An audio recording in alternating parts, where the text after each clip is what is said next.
Hey guys, tonight we slip into the warm, restless air of Medellin in the mid-1970s, where the hills cradle a city both beautiful and quietly dangerous. Lanterns glow in cramped alleyways, their light bending across cobblestone streets slick from the afternoon rain. In a corner cafe, the aroma of strong coffee blends with the faint tang of gasoline from passing mopeds. Somewhere beyond the chatter, a man in a well-worn suit leans back in his chair, watching everything without seeming to. You might not notice him if you passed, but if you did, you'd never forget the weight in his gaze. This is Fabio Restrepo. Before the newspapers, before Escobar, before the name Medellin Cartel meant anything, you probably won't survive this world. Not in the way he did, because it doesn't play fair, and it never waits for you to be ready. So, before you get comfortable, take a moment to like the video and subscribe, but only if you genuinely enjoy what I do here. Drop your location and the local time in the comments too. Now, dim the lights, maybe turn on a fan for that soft background hum, and let's ease into tonight's journey together. Fabio doesn't start in an office with polished floors and imported whiskey. He starts in the open-air market by the Rio Medellin, hands busy stacking crates of plantains for an old woman who can't lift them herself. People know him as a problem solver, and in a city where problems come wearing all kinds of faces, that's an invaluable skill.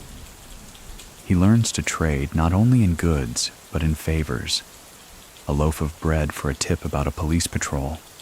A sack of coffee beans for the first word on a new supplier who can move unofficial cargo without attracting heat. The 1970s Medellin is raw. The textile mills hum in the industrial districts, buses rattle along the valley roads, and new apartment blocks rise like stubborn fingers in the skyline. But under the surface is a hum of something else, an economy that runs parallel to the legal one. The farmers in Antioquia grow coca quietly, hidden in patches between legal crops. Traders in Panama send back whispers about prices rising in Miami.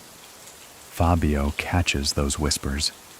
He learns early that the true currency is information, and it's often spoken over cheap rum in dimly lit back rooms. There's an ease to his movements.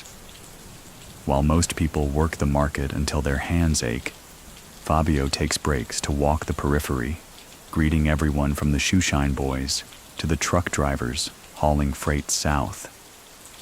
He doesn't just know names. He remembers birthdays, the illness of a cousin, the last time someone's brother got into trouble. That's not sentimentality, it's data. He stores it like a ledger in his mind, because when the time comes to ask for a favor, people will remember the man who remembered them. Historical records from Medellin's municipal archives paint the city as a place in transition during those years. Population swelling, rural migrants bringing new energy, but also straining the infrastructure. For someone like Fabio, this is fertile ground. Where officials see congestion and petty crime, he sees opportunity. More people to move goods, more people in need of work, more gaps between what's legal and what's needed. The turning point is almost casual. A visiting merchant from the Chaco region mentions he's been asked to transport something delicate through his supply chain. Small, lightweight, more valuable than gold per gram. Fabio doesn't flinch. He offers the merchant coffee, listens to the details, and by the end of the conversation, he's not only agreed to help, but has mapped out 3 alternate routes in his head. From that moment, the market is more than a workplace. It's a listening post, a recruiting ground, and a staging area. Every sack of bananas, every barrel of oil, every crate of fish could be something else entirely. Fabio's advantage is subtle. He isn't the richest, the loudest, or the most feared. He's the one nobody suspects until it's too late. By night, he slips into the quieter streets, where the city thins out into hillside barrios. His home is modest, paint peeling on the door, a tin roof that rattles in storms.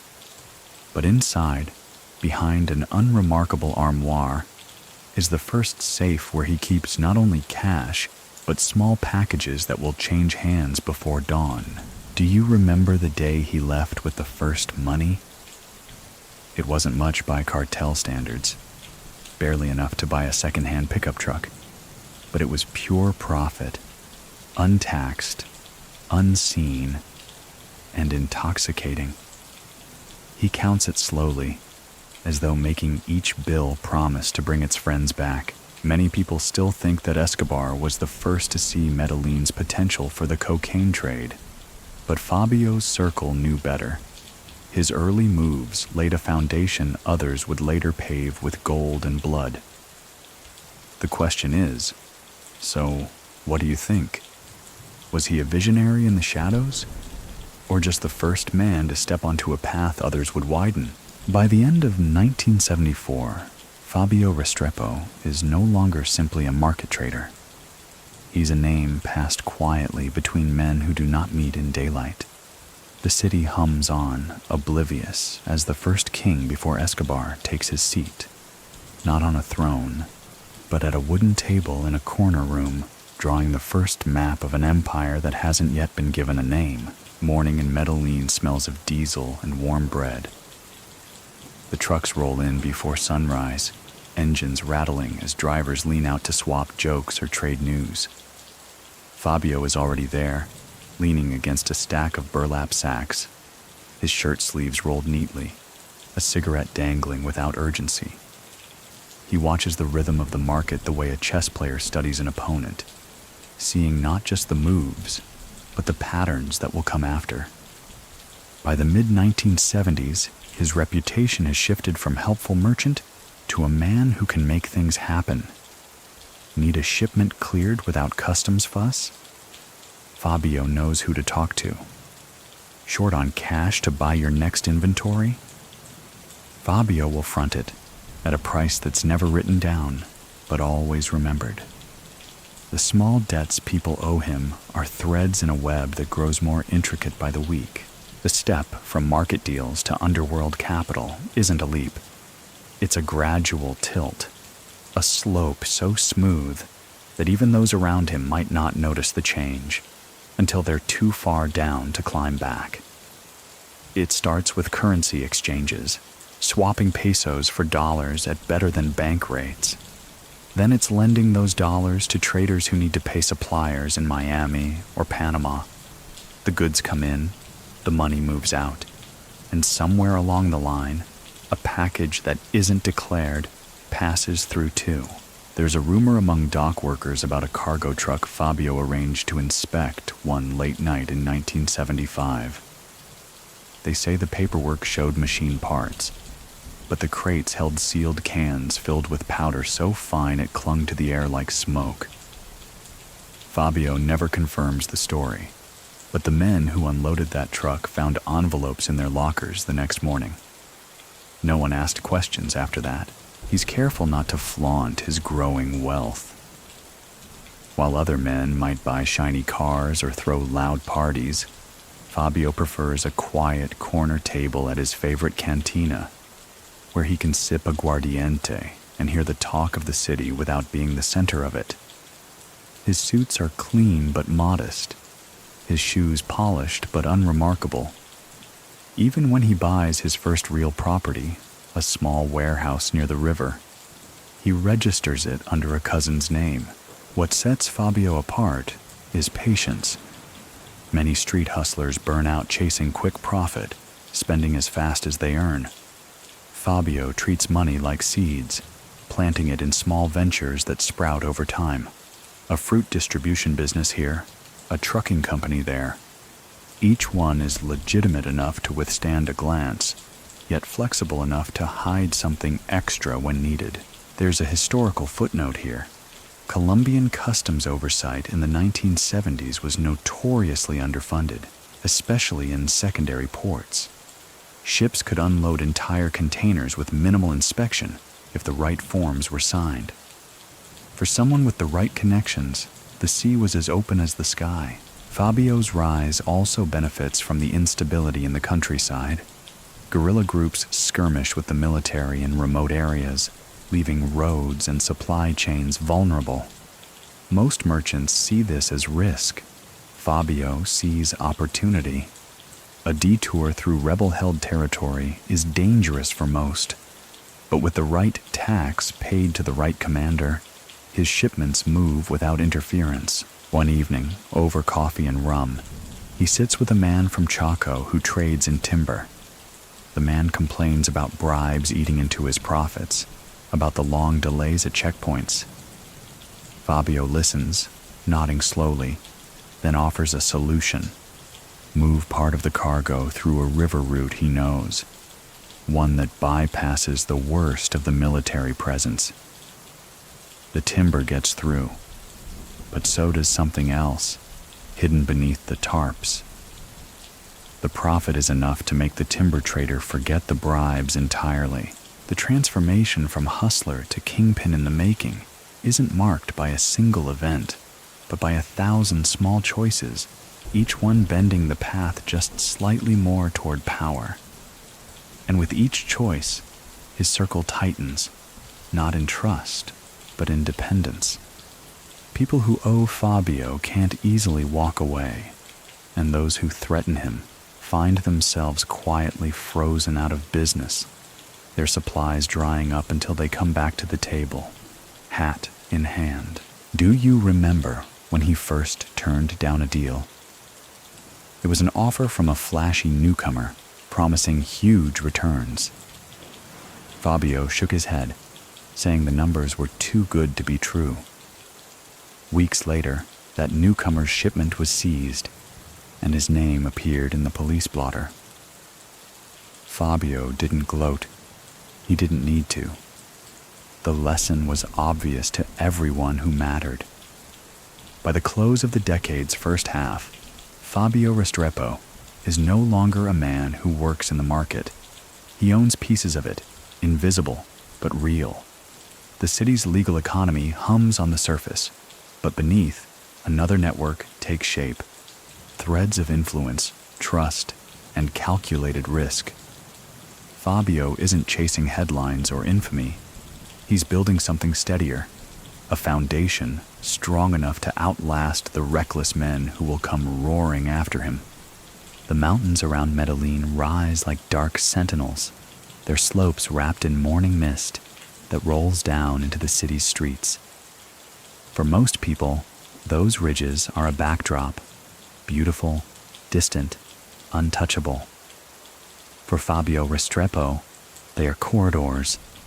Every peak and valley hides a trail, and every trail can be turned into a road if you know who to pay and how much to carry. By the mid-1970s, Fabio's market-based empire has outgrown the valley floor. The real money lies in moving goods farther than the next district, threading them through hills and rivers until they slip quietly over a border. He begins experimenting with crude smuggling routes, paths originally used by coffee traders, cattle drivers, and even old muleteers from colonial days.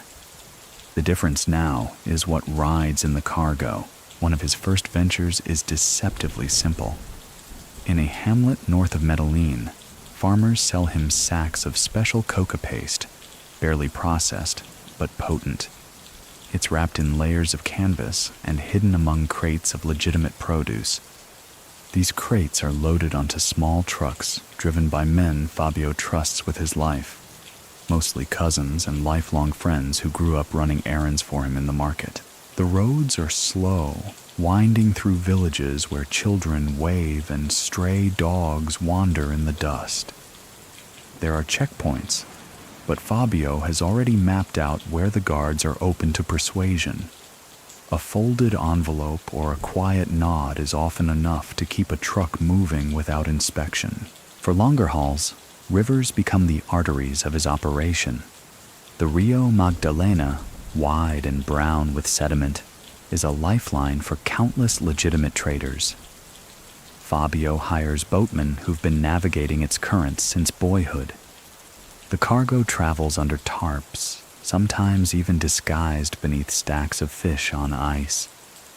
It's an old trick, but it works. Historically, these river routes had been used for centuries to move gold, tobacco, and coffee. The government's limited patrol capacity meant vast stretches of water went unchecked, especially at night. For Fabio, this isn't just luck. It's geography offering him a gift.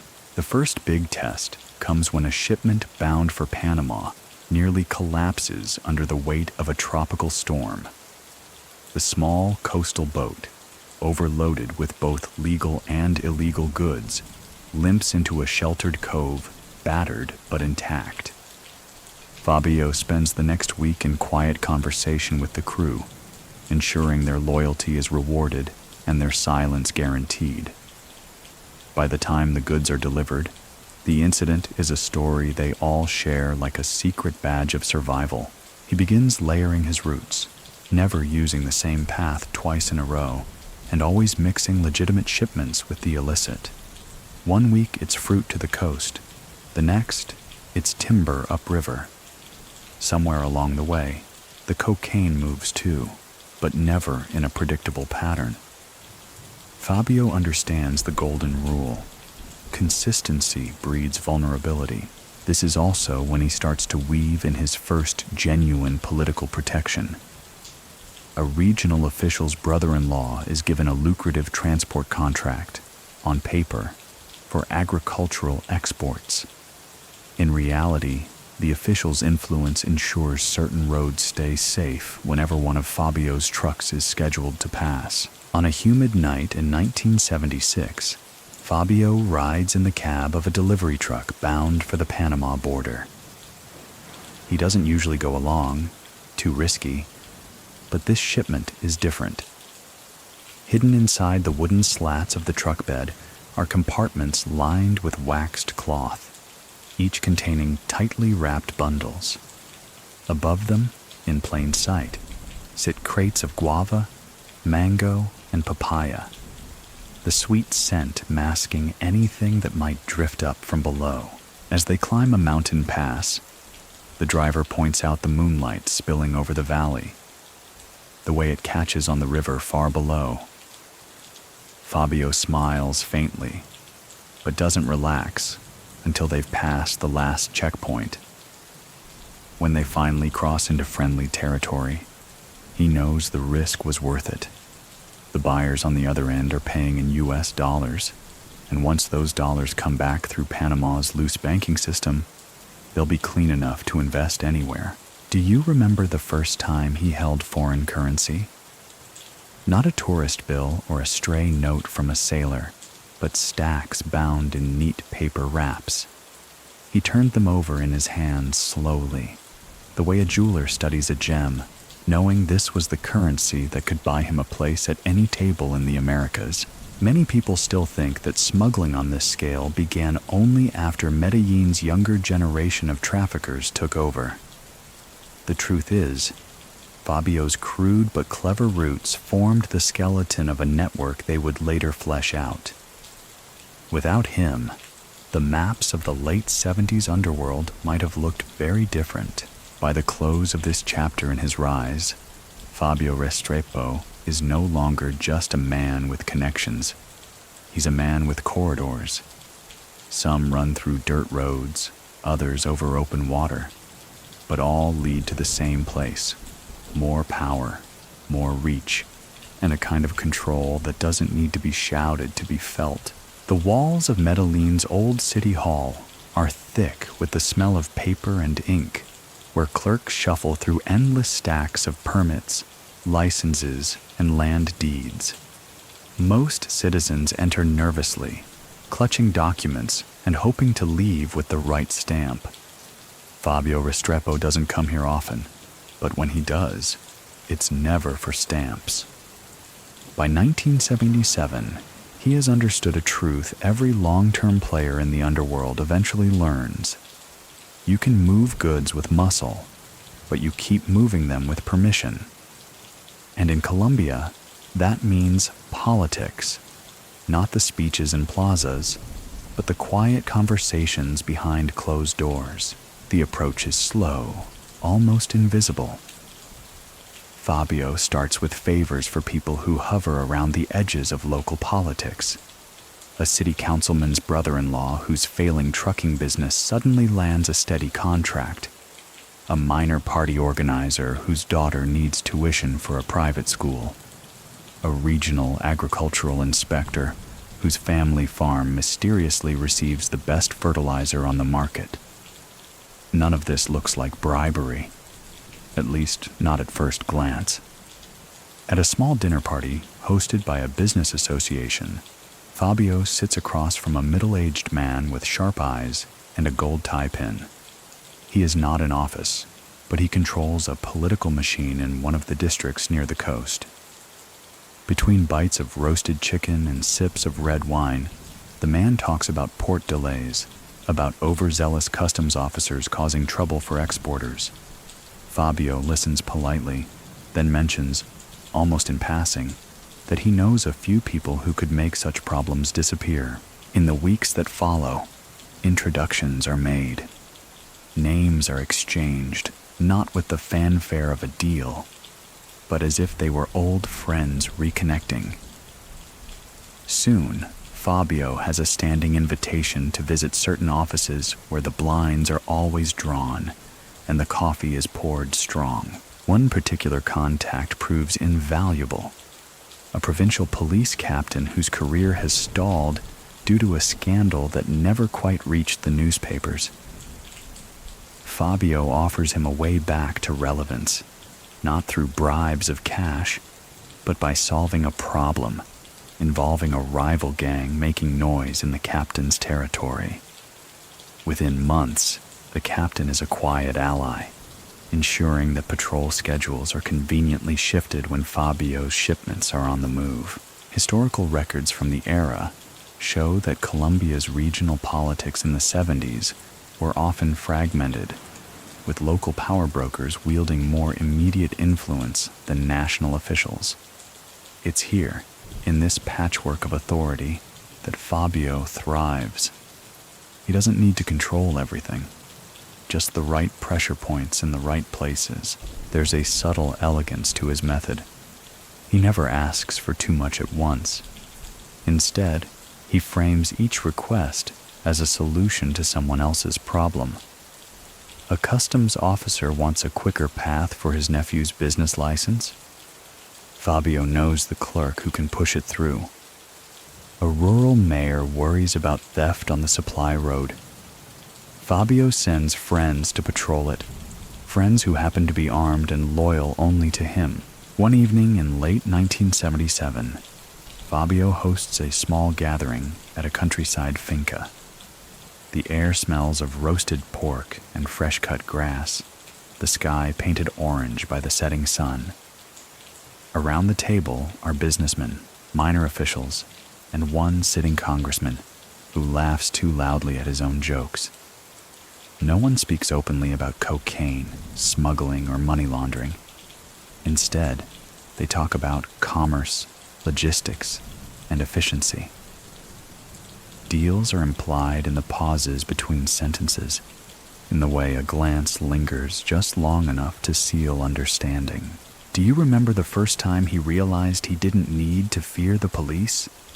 It was when he saw a uniformed officer step aside at a checkpoint without even glancing into the truck. That small, almost casual wave-through told him more than any speech ever could. His reach was no longer just in the shadows.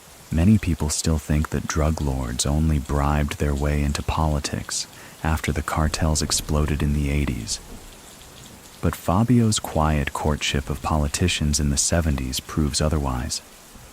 His was a subtler game, built on mutual benefit rather than intimidation, at least for now.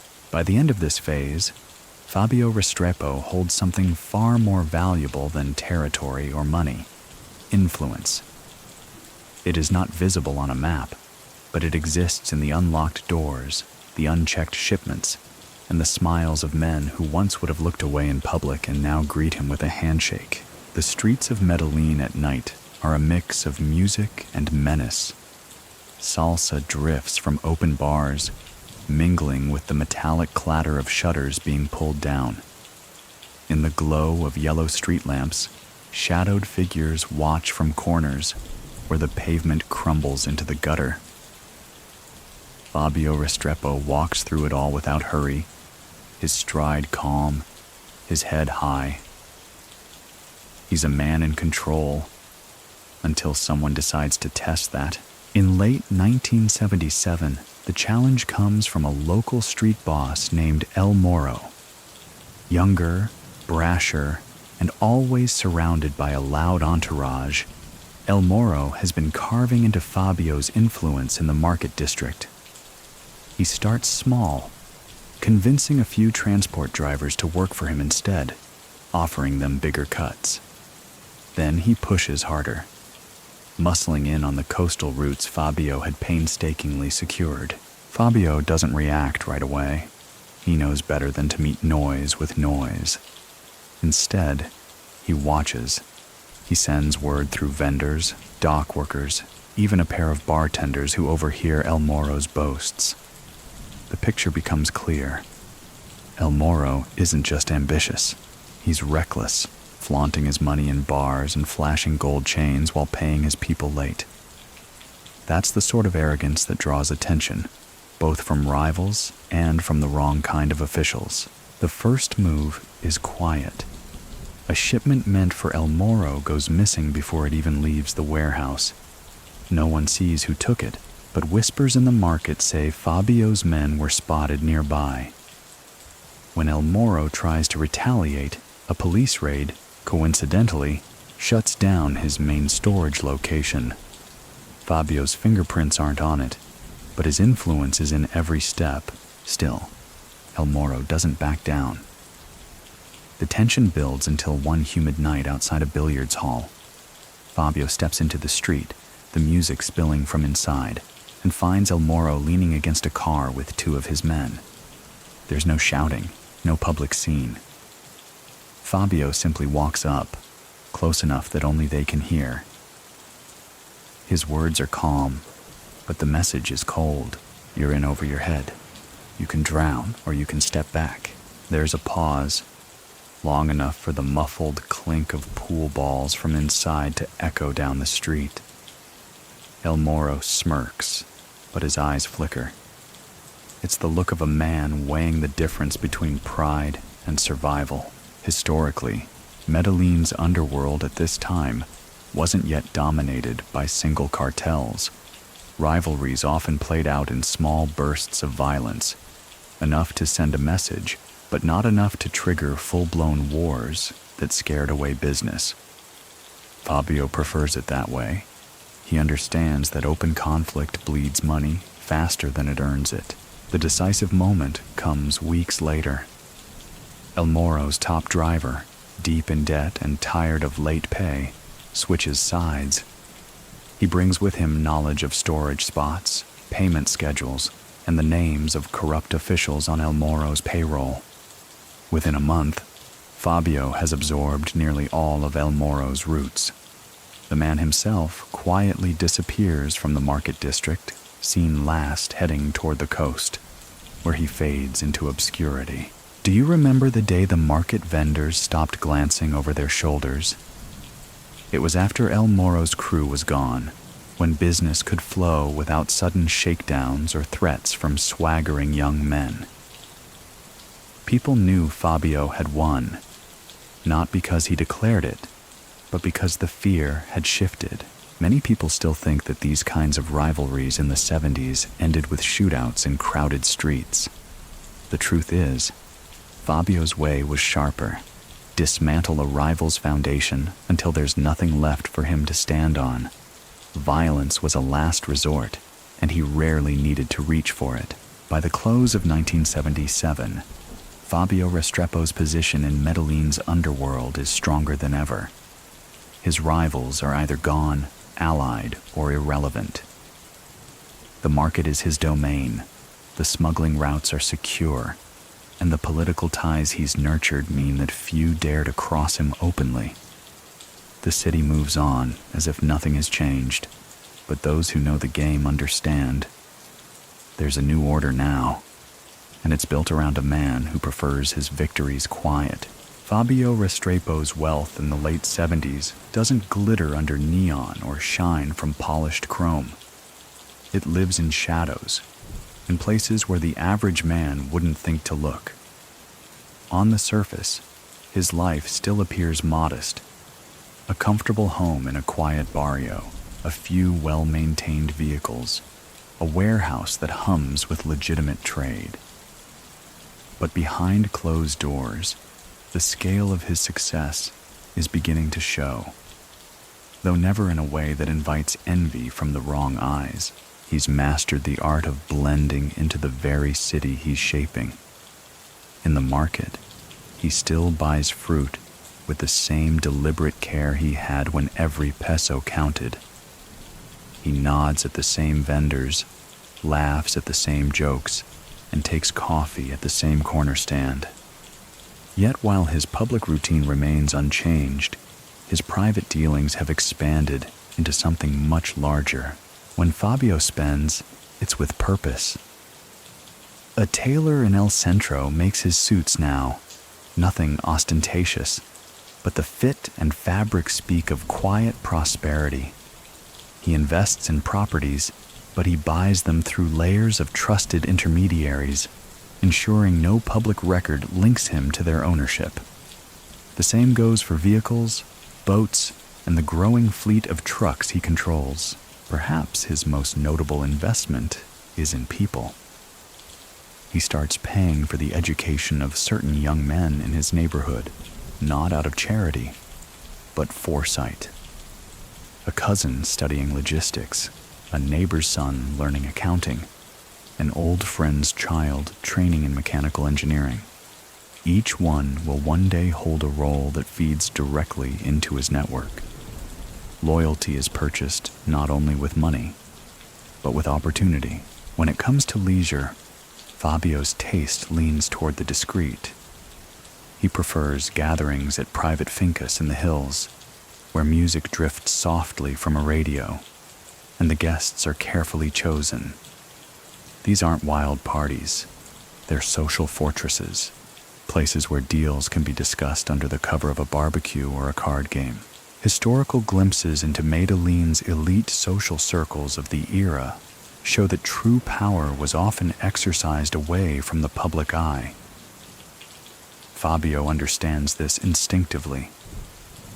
While younger men in the trade flash their success in bars and clubs, he builds his image as a man of means who never needs to prove it. The contrast works in his favor. It makes him harder to track, harder to predict. His wealth also allows him to create layers of separation between himself and the riskier parts of his business. The men loading crates at the docks now report to supervisors who, in turn, report to trusted lieutenants. Fabio is several steps removed from the hands-on smuggling he once oversaw personally. If trouble comes, there are buffers, people, and paperwork to keep him untouched. One late afternoon, he sits in his modest living room, a ledger open on the table. Through the window, he watches neighborhood children play soccer in the dusty street. Beside him, a trusted associate goes over numbers in hushed tones. Profits from the latest coastal shipment, payments for upcoming bribes, a new opportunity in Panama. Fabio listens, occasionally nodding, occasionally asking a question so precise it startles the other man. He sees every detail, even now that the scale is far beyond the market stalls where he began. Do you remember the first time he turned down something just because it was too loud? It was a flashy nightclub investment pitched by a cousin. Fabio smiled, shook his head, and said, "Noise attracts flies. I like quiet rooms." Weeks later, the club was raided, and the cousin barely escaped charges. Many people still think that drug money always comes with gold watches and imported cars parked out front. Fabio's reality is different. His luxury is invisibility. The ability to walk through the city as a man without enemies, visible to the naked eye, while controlling a web of wealth that reaches far beyond the valley. By the end of 1978, Fabio Restrepo is a paradox, richer than ever, but harder to notice. Those who know him understand that this is deliberate. In a city where the streets are beginning to hum with the early ambitions of men like Pablo Escobar, Fabio's power isn't in being the loudest, it's in being the one no one sees coming. Gold doesn't just come from the ground in Antioquia. It comes from the air of rumor, from the weight of trust, from the sheen of something that looks legitimate while hiding something else entirely. In 1978, Fabio Restrepo sees an opening in the legal gold trade, and he moves with the quiet confidence of a man who knows exactly how to bend a system without breaking it. The hills outside Medellin are dotted with small-scale mining operations, some licensed, many not. Men in mud-caked boots wade through streams with wooden pans, their eyes fixed on flecks that could change their fortunes. It's dangerous, exhausting work, and the miners often have no direct access to buyers who can pay them fairly. Fabio steps into this gap like he's always been meant to. At first, it's straightforward. He buys gold at slightly above the going local rate, making friends and earning the trust of the miners. His money is good, his payments are immediate, and his word is kept. Soon, miners begin bypassing official buyers entirely, selling their best finds directly to him. The brilliance of the move is in what comes next. Fabio uses the gold as a front for laundering his growing cocaine profits. Invoices show shipments of gold leaving the region and payments returning through official channels. To any auditor, the numbers make sense. The export of a valuable legal commodity, traded openly and taxed like any other. In reality, much of the gold on paper is nothing more than a cover for cash moving invisibly through his network. Historically, the Colombian gold industry in the late 70s was loosely regulated, particularly in rural areas. Paperwork could be created to match almost any quantity declared, and once stamped by a cooperative official, it was as good as fact. Fabio takes full advantage of this. To keep the operation smooth, he partners with a well-connected broker in Medellin who already has ties to exporters in Panama. Together, they create a layered scheme. Genuine small gold shipments mixed with phantom ones, all backed by just enough legitimate activity to keep suspicion low. The money flows back disguised as profits from gold sales, ready to be invested in trucks, warehouses, and other fronts. It's during this period that Fabio earns a new kind of respect from his peers, not just as a man who can move product, but as one who can make the money behind it look untouchable. Some of the younger smugglers don't understand the value of this. They see gold as something to wear around the neck, not as a way to make dirty money disappear into the clean world. Fabio doesn't explain it to them. If they don't see it, they don't deserve to use it. One afternoon, while visiting a mining village, he walks along the riverbank, watching a group of boys playing in the shallows. The water glitters in the sun, small flecks of real gold catching light before sinking back into the current.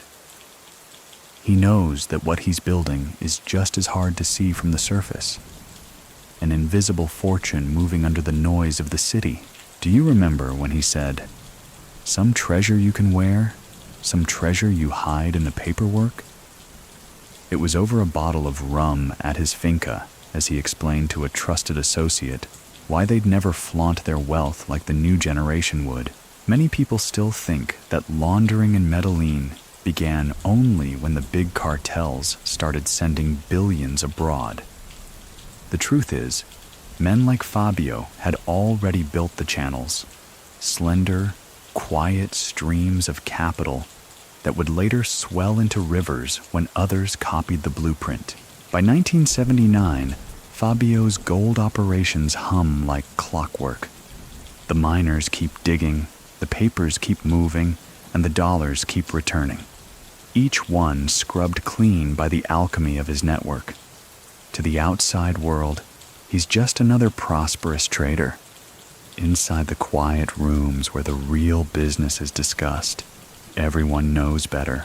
Medellin's nights may be filled with music, but the deals that shape its future often unfold in silence, in rooms where the only sounds are the clink of glasses and the soft scrape of a chair leg across tile.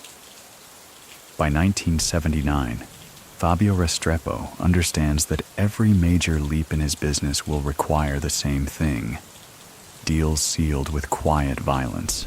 He doesn't enjoy it, but he accepts it as part of the work. In his world, not all agreements can be written down or signed in ink. Some are made in looks, some in handshakes, and some are enforced in ways that never make the newspapers. One such moment comes in early '79, when a dispute flares with a supplier in the Chaco region. The man has been skimming from shipments, small amounts at first, then larger. Fabio sends a polite warning through an intermediary, giving the supplier a chance to correct course. Instead, the theft continues. That's when Fabio sends two of his most trusted men, both from his own neighborhood, the kind who've been with him since the market days. They don't make threats. They simply sit with the supplier in his own home, speaking in low, even tones. The conversation lasts less than 20 minutes. When it's over, the supplier agrees to stricter terms, hands over the missing profits, and keeps his mouth shut. He's never late again. These are not random acts of brutality. They're targeted interventions designed to send a ripple without making a splash. Fabio understands that killing a man isn't always the most effective punishment. Sometimes, letting him live under the weight of a warning is far more powerful. Still, there are moments when the line can't be walked around. In mid-1979, a courier in Panama disappears with a shipment's worth of cash. The amount is significant enough to threaten upcoming deals. Fabio knows the man's family, knows the neighborhood he comes from, but the theft can't go unanswered. A week later, the courier is found badly beaten in a hospital on the outskirts of the city. He survives, but the message is unmistakable. Fabio's money is never to be touched without permission. Historical accounts of Medellin's early underworld confirm that this was the era when quiet violence was the preferred tactic of seasoned operators. The flashy, chaotic killings of the 1980s hadn't yet arrived. For men like Fabio, precision was more valuable than spectacle. At a small gathering one night, a young upstart in the trade jokes about Fabio being too polite to be feared. Fabio smiles faintly, pours the young man a drink, and leans in close enough that only he can hear. Polite men live longer. So do the ones who don't cross them. The young man laughs, but his eyes stay fixed on Fabio for the rest of the night, as if measuring the truth in his words. Do you remember the night he left a room and everyone sat in silence for 10 minutes? It was after a tense negotiation in which nothing overtly threatening was said, yet everyone knew exactly what the consequences would be for breaking the agreement. Many people still think that early Medellin power was all about gunfire and street chases. The truth is, Fabio's empire was built in whispers, with just enough force to make those whispers stick. Violence was a punctuation mark, not the whole sentence. By the close of 1979, Fabio Restrepo's position is unshakable. His network moves goods without interruption. His rivals think twice before testing him, and his allies know that loyalty is rewarded while betrayal is answered swiftly. In the quiet rooms where the real power sits, Fabio's word doesn't need to be shouted. It's heard all the same. The heat in Havana has a way of clinging to the skin, even after sunset. The air smells of salt, diesel, and the faint sweetness of rum drifting from bars along the Malecon. In 1980, Fabio Restrepo steps off a small cargo vessel onto the Cuban docks with the same casual confidence he wears in Medellin. This trip is more than business. It's an expansion of vision. Cuba, at the time, sits at a peculiar crossroads. Officially locked in its political stance, it's still a place where certain back channels hum with illicit trade.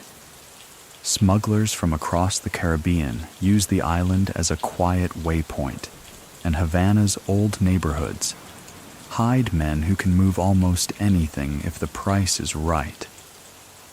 Fabio has come to meet a few of them. The introduction comes through a Panamanian contact, a middleman who has handled several of Fabio's coastal shipments. Over a dinner of roast pork and black beans, the man leans in and says, "There are people here who move faster than the ocean, if you know how to sail with them."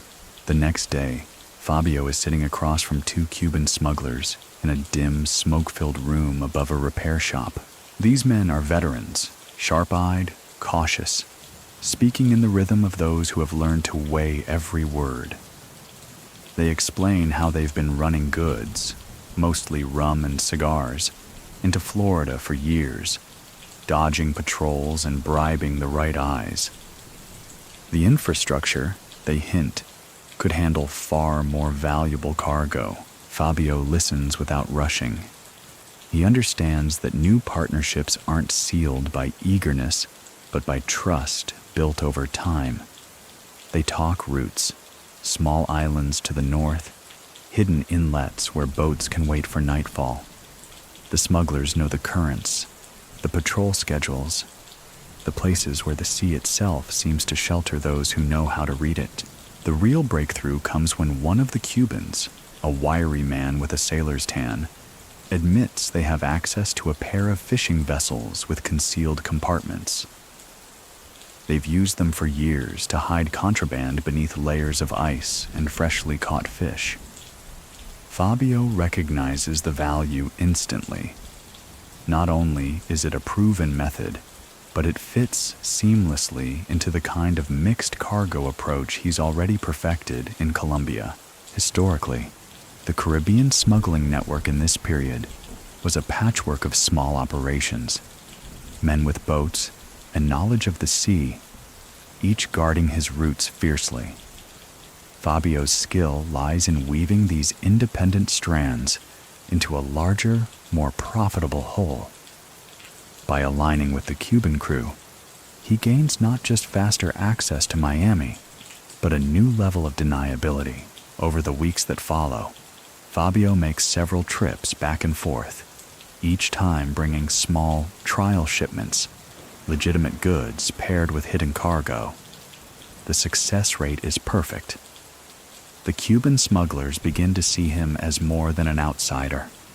He's a reliable partner who respects their methods and pays without delay. One warm Havana evening, sitting on a balcony overlooking the sea, Fabio tells them, "The ocean is like a city. You just have to know which streets belong to you." The men nod, and in that moment, the deal feels less like a contract and more like a shared understanding. Do you remember when he brought back the first shipment through Havana? It wasn't a massive haul, just enough to test the route.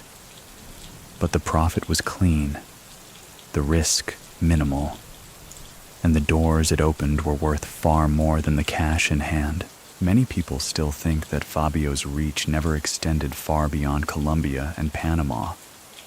The truth is, his quiet Cuban connection gave him a foothold in the very roots that would later explode in the 80s under the younger, louder generation. By the time he returns to Medellin, the partnership is solid. The Havana deal isn't just another smuggling path. It's a bridge between his established inland network and the hungry markets across the water. And like everything Fabio builds, it rests not on noise, but on the kind of trust that survives storms. Family is never just family in Fabio Restrepo's world. It's infrastructure.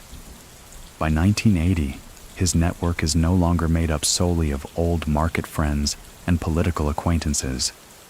Blood has been woven into the logistics, each relative carefully placed where they can be most useful and least exposed. The cousins who once helped him lift crates in the marketplace now manage legitimate transport contracts. One oversees the fleet of produce trucks that runs to the coast. Another handles the smaller vans that weave through the city, delivering special packages alongside sacks of rice and flour. Neither of them has direct contact with the more sensitive cargo, at least not officially. Their job is to keep the system running smoothly, so the illicit work hides comfortably within the legitimate. His younger brother, Manuel, has a talent for numbers. Fabio installs him quietly as the bookkeeper for one of their front companies, a distribution firm whose accounts mix clean and dirty revenue with a precision that would make an auditor dizzy. The ledgers Manuel keeps show only what they are meant to show. The rest is tracked in Fabio's head, and in discreet conversations no paper will ever hold. In the hills outside Medellin, an uncle owns a small coffee farm. It's picturesque. Rows of green plants rolling down to the valley, chickens scratching in the dirt, the smell of roasted beans drifting from the kitchen. Fabio invests in the farm's expansion, officially as a gesture of family pride. In reality, the property doubles as a quiet storage point between shipments. The barn holds not only sacks of coffee, but carefully hidden crates, each one sealed against moisture and prying eyes. Historical accounts note that early Colombian smuggling rings often relied on kinship for loyalty. Outsiders could be bought, but family, properly treated, was bound by blood as well as money. Fabio takes this principle seriously. No relative gets a role they can't handle, and no one knows more than they need to. Still, trust isn't blind. Fabio has a habit of testing his own people. A package with intentionally vague instructions might be given to a cousin to deliver. If the delivery goes smoothly and quietly, the cousin gets more responsibility. If not, the task is passed elsewhere. Over time, this creates a web of family members who know their exact place and respect the boundaries of their roles. One afternoon, Fabio sits at his kitchen table with his mother, who still sees him as the boy who used to run errands for bread. She doesn't ask questions, but she notices the way her son's phone calls are shorter now, the way his visitors speak in lowered voices. "Family is family, Fabio," she says, "but not everyone's ready to carry the same weight." He nods, understanding that she knows more than she'll ever say out loud. Do you remember the first time his brother covered for him without being asked? It was during a surprise police inquiry into the distribution firm's finances. Manuel calmly produced every clean record while the questionable ones stayed out of sight. The officers left empty-handed, and Fabio said nothing, but his pride was evident. Many people still think the Medellin underworld was built solely on ruthless outsiders clawing their way up. The truth is, for Fabio, it was as much about keeping power close to home, inside the circle that had carried him from street hustler to kingmaker. By the end of 1980, Fabio's network is a family tree with roots deep in the city and branches stretching to every port, warehouse, and back room that matters. Outsiders might see only the coffee farm, the produce trucks, the smiling relatives at Sunday gatherings. But beneath the surface, blood and business flow together in a single, carefully guarded stream. Trust in Fabio Restrepo's world is never left to chance. It's built deliberately, like a stone wall where each block is tested before it's set in place. By 1981, his network of relatives, political allies, and smuggling partners is vast enough to run on momentum alone. But Fabio knows momentum is a dangerous thing. Without loyal lieutenants to guard both his money and his secrets, the entire structure could tilt. Finding these lieutenants isn't about who's toughest or loudest. Fabio looks for men who understand the value of keeping their heads down, who can sit at a table for an hour without saying more than 3 sentences, yet leave knowing every detail of what was discussed. He starts with people who've already proven themselves in smaller roles. Drivers who never lost a shipment, accountants who could make a peso disappear in a ledger without leaving a shadow. One of the first to rise in this way is a man named Cardenas, a former dock worker with arms like ship ropes and a memory like wet cement. Once something's in it, it doesn't wash out. Cardenas had handled several delicate transfers for Fabio, always with precision and without the need for micromanagement. When Fabio offers him more responsibility, he takes it without ceremony, stepping into a role that includes supervising crews, negotiating small-scale deals, and ensuring payments flow both ways without delay. Another is Luis, a quiet, wiry man who used to run messages for Fabio back in the market days.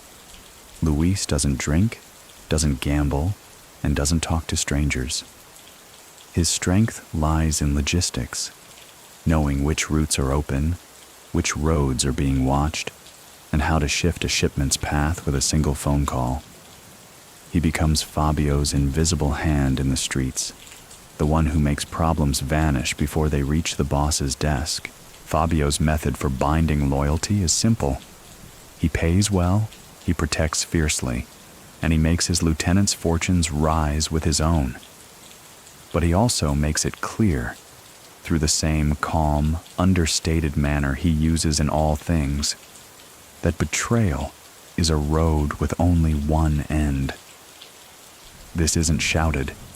It doesn't have to be. Everyone in his circle has seen what happens when someone decides to test the edges of Fabio's patience. Historical glimpses into Medellin's emerging criminal hierarchies show that this was the era when the first real command structures began to form. Fabio's network mirrors this evolution, but with his own refinement. There are no public titles, no uniforms, and no official meetings. Orders pass quietly, often embedded in casual conversations that mean nothing to outsiders. One evening, in a rented back room above a billiards hall, Fabio sits with 6 of his closest men. The air smells faintly of chalk and whiskey. They discuss 3 upcoming shipments, one through the coast, one overland to Venezuela, and one moving discreetly through Havana. Fabio speaks little. His lieutenants know what's expected and speak for him when needed. The meeting lasts less than an hour, and when they leave, it's as if they'd been discussing nothing more than a neighborhood barbecue. Do you remember the first time one of his men turned down a bribe? It was Luis, approached by a rival offering twice his pay. Luis simply told him, "If you knew my boss, you wouldn't be here talking." Fabio heard about it days later, said nothing, and quietly doubled Luis's share on the next job. Many people still think early bosses like Fabio ruled through fear alone. The truth is, his real power came from the fact that his lieutenants wanted to see him succeed, because his success was the surest path to their own survival and comfort. By mid-1981, Fabio's inner circle is locked in place. They guard his wealth, they guard his reputation, and most importantly, they guard his silence. The city may be growing louder with the rise of flashier names, but in the quiet spaces between headlines, Fabio's network hums like a machine, steady, reliable, and always under his control. The problem with building a flawless machine is that sooner or later, someone will try to jam it. By late 1981, Fabio Restrepo's routes are moving more product than ever, and while most shipments glide through with practiced precision, one nearly derails his entire operation. It's not the police, and it's not a rival cartel. It's a single night when luck decides to look the other way. The trouble starts with an unplanned checkpoint outside of Monteria. A convoy of trucks, 2 carrying legal cargo, 1 with something far more valuable, runs straight into a line of soldiers who, according to Fabio's arrangements, shouldn't have been there at all. It's a military rotation, not the usual police presence, and the soldiers are fresh from training, eager to prove themselves, unpredictable in ways bribes don't always fix. Inside the cab of the 3rd truck, the driver tries to keep his breathing steady. The load, hidden beneath crates of cassava flour, could ruin him, and not just because of the law. Fabio's rules are clear. A man who loses a shipment is either a man with a death wish or a man who disappears from Medellin before the sun rises. In the end, it's not cash that saves them. It's a piece of quick thinking. Luis, the wiry lieutenant who oversees route security, happens to be riding with the convoy. He steps out, waves the soldiers over, and loudly complains about a spoiled load that needs to be destroyed before it contaminates the rest of the cargo. Curious but uninterested in sacks of supposedly rotten food, the soldiers give a perfunctory inspection and wave the trucks through. When the convoy arrives in Medellin, Fabio is already waiting at the warehouse. He doesn't yell. He doesn't even stand up from his chair. He just listens to Luis explain what happened, then nods once. Later that night, Luis finds an unmarked envelope in his apartment. Inside, his cut for the job doubled. Historical notes from this era show that the military's role in anti-smuggling efforts was inconsistent at best. Patrols were rotated frequently, and communication between local commanders and regional officials was often spotty. For someone like Fabio, this meant both opportunity and risk. Opportunity in the gaps, risk when those gaps suddenly closed. The incident becomes a quiet lesson inside the network. Fabio calls a discreet meeting of his lieutenants in a shuttered cafe after hours. Over coffee and cigarettes, they go over every route, marking potential choke points and identifying backup paths. From then on, every shipment has a ghost route, an alternate plan that can be activated with a single coded phone call. Do you remember the look on Luis's face when Fabio thanked him? It wasn't the money. Luis had been paid well before. It was hearing those words from a man who rarely wasted them. A simple, "You kept us moving," carried more weight than any cash bonus. Many people still think early smuggling bosses like Fabio relied solely on bribes and fixed checkpoints. The truth is, the best of them planned for the moments when nothing went according to plan, and those were the moments that kept their names alive in the business. By the end of 1981, Fabio's network has adapted. The near miss in Monteria is filed away as one of those stories that gets told only within the circle, usually late at night, over drinks. It's a reminder that in this business, survival depends as much on quick minds as on quiet money. By early 1982, Fabio Restrepo's influence is no longer confined to Medellin's bustling markets or the mountain roads threading through Antioquia. The pull of the Caribbean has been growing in his mind, and now he moves to secure it fully. If the rivers and highways of Colombia are his veins, then the ports of the northern coast will become his heartbeat. The move begins quietly, through a port city that most smugglers overlook. Too small to attract heavy customs presence, but busy enough with fishing and agricultural exports to hide a few extra shipments. Fabio invests in a local seafood company, nominally to distribute shrimp and fresh fish to high-end restaurants. On paper, it's an inspired piece of diversification. In practice, it's a front that allows his product to pass in crates packed with ice, just as he learned from his Cuban contacts. The men running the docks are not fools. They know the company's trucks carry more than seafood, but they also know Fabio pays on time and never draws attention to their port. A steady hand is respected here. Unlike younger operators who blaze in with promises and leave chaos behind, Fabio builds relationships as solid as the pier's concrete. His expansion to the coast also creates new logistical opportunities. Ships bound for the Caribbean islands can now carry goods disguised among legitimate exports, while incoming cargo brings supplies and equipment that keep his inland operations running without attracting suspicion.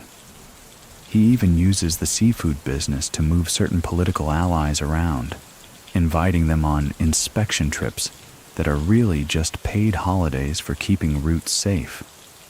Historically, Colombia's Caribbean ports in the early 80s were under-monitored compared to the main shipping hubs. For someone with Fabio's resources, it meant a window of time before national attention turned to these smaller harbors. He knew it wouldn't last forever, which is why he moved quickly to lock them down. One shipment in mid-1982 cements the operation's value. A coastal trawler loaded with shrimp makes a late-night stop at an isolated inlet where crates are quietly swapped. By the time the vessel arrives at its destination, customs inspectors find nothing but a pristine load of seafood, and the hidden cargo is already being moved inland through the ghost routes Luis perfected.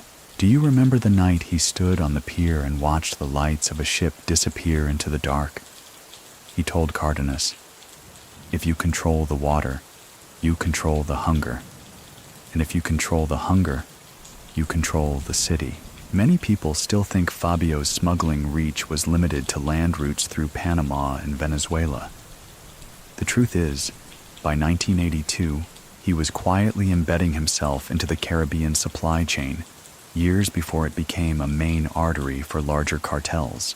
By the end of that year, Fabio's network is no longer just a Medellin operation. It's a coastal and inland system that moves like a tide, rising, receding, and always returning stronger. The sea is no longer a distant backdrop to his empire. It's a partner, one that hides his movements under the everyday rhythm of trade. The heat in the Caribbean coast clings to everything. Shirts stick to backs, salt hangs in the air, and tempers can flare as quickly as storms roll in from the horizon. By 1982, Fabio Restrepo has learned that here, as on the mountain roads of Antioquia, protection doesn't always come from guns or bribes. Sometimes it comes from deals so unusual that they're never written down, yet are honored with an almost sacred precision.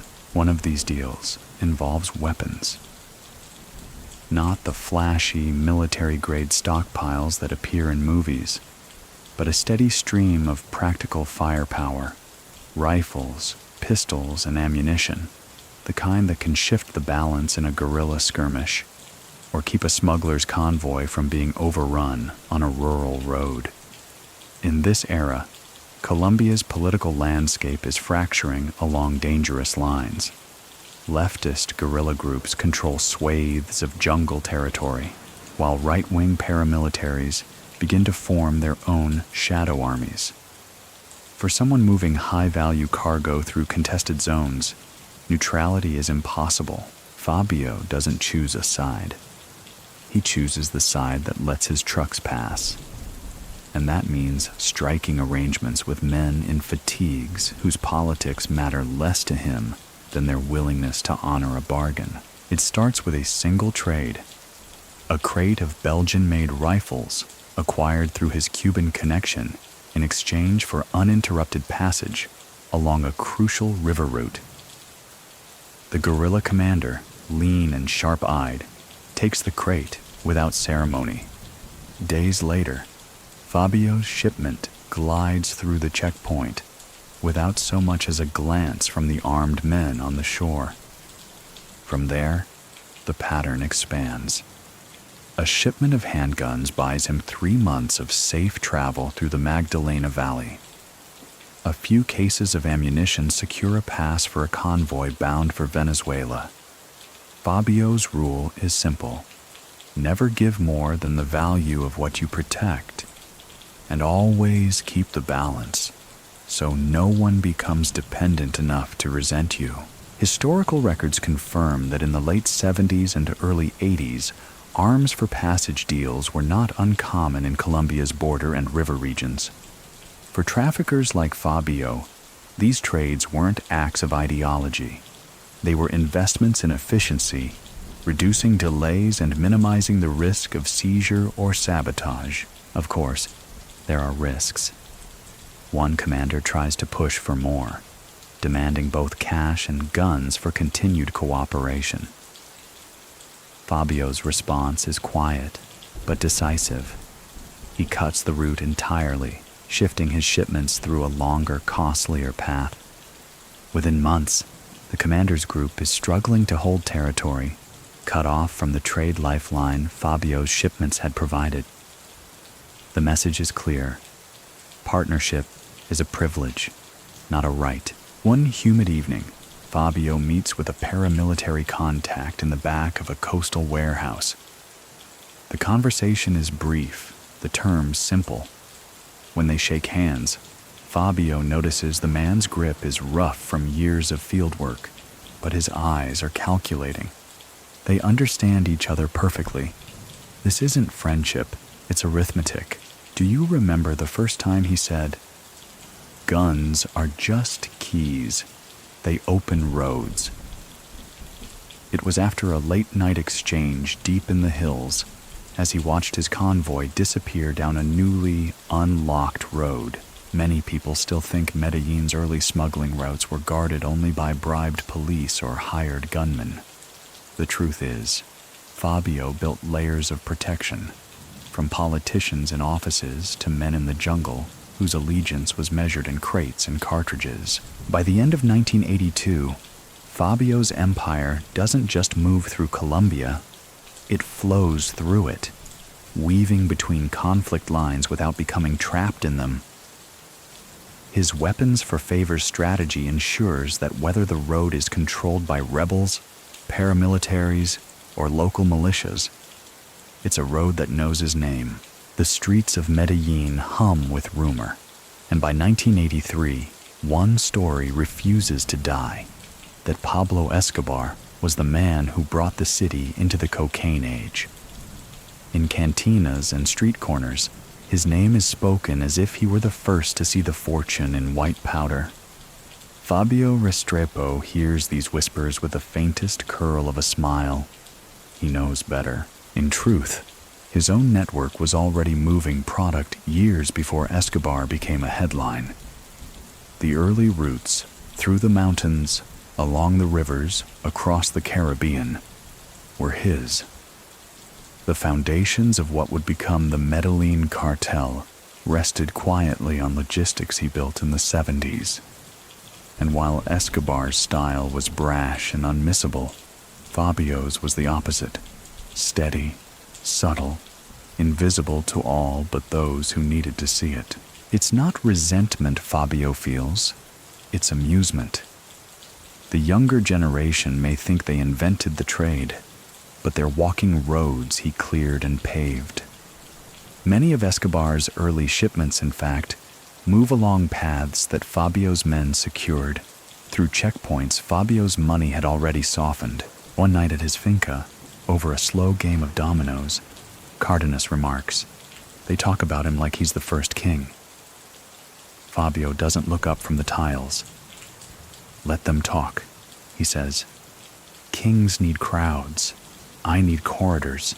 The truth is, Fabio never wanted Escobar's kind of fame. Fame brings photographers, informants, and politicians eager to prove they're fighting crime. Fabio prefers the myth, an indistinct legend that no one can pin to a face. This way, his enemies underestimate him, and the authorities often don't think to look his way until it's too late. Historically, early 80s Medellin was full of men whose reputations grew faster than their infrastructure. Some flamed out in spectacular fashion, while others were consumed by the very networks they tried to dominate.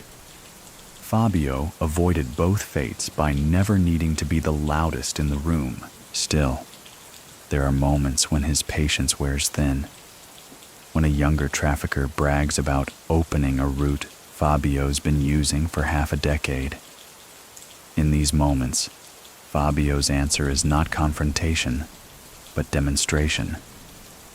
One shipment quietly disappears from the braggart's control, rerouted through Fabio's channels and delivered flawlessly. The point is made without a word, and the young man suddenly remembers to speak Fabio's name with respect. "Do you remember the time an old dockhand told a journalist, 'There was a king before the king'?" That single line never made it into print, but it floated through the city for months, like a ghost of truth that refused to settle. Many people still think Escobar's rise marked the true birth of the Medellin Empire. The truth is, without Fabio's quiet groundwork, the contacts, the routes, the financial channels, the empire might have taken years longer to form, or never at all. By 1983, Fabio Restrepo walks through the city, knowing he's already shaped its history, even if his name never makes the headlines. In the end, legends are not written by those who shout the loudest, but by those who leave footprints no storm can wash away. The airstrip is little more than a flattened stretch of pasture. Its dirt packed hard by years of cattle hooves. In the early mornings, mist rolls low over the grass, muffling the shapes of the small planes that land here. To most locals, it's just a private strip for crop dusters and delivery flights. To Fabio Restrepo, it's the starting point of a new artery in his empire, one that cuts straight through the sky. By 1983, Fabio's coastal expansion and inland routes are running at full capacity, but demand from buyers in Central America and Florida is growing faster than ground or sea can keep up. Enter the couriers in the skies, pilots willing to risk everything for the right payout. These are not airline captains with pressed uniforms. They are bush pilots, ex-crop dusters, and men who've flown smuggling runs for anything from parrots to precious stones. Fabio's first recruit is a Colombian pilot named Vargas, a man with a reputation for threading a Cessna through storm clouds without flinching. Vargas has already been moving small loads for another operator, but he's tired of working with amateurs. Fabio offers him not just higher pay, but something more valuable: meticulous planning. The kind that ensures the plane is fueled, the landing spot is clear, and the buyers are ready before the engine even cools.